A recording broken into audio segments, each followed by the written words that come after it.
Signor, disculpami, per favore. Ha detto a Marco che vuole un bacio in bocca. Sì, no, aspetta. Marco ha detto che ci vuole un bacio in bocca da te, dopodiché se ne va. Ma credimi, lo vuole anche il pubblico, vero? Sì! Bacio! Bacio! Bacio! Bacio! Bacio!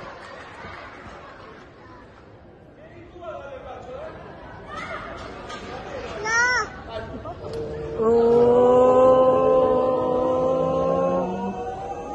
Così!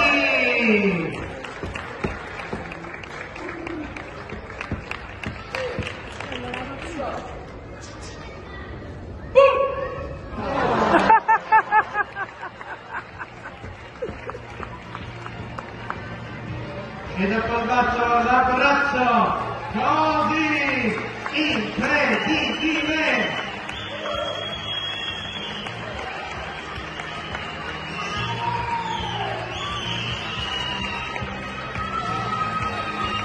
Signori, dopo l'aver nominato, oggi lo ditelo, l'ha detto!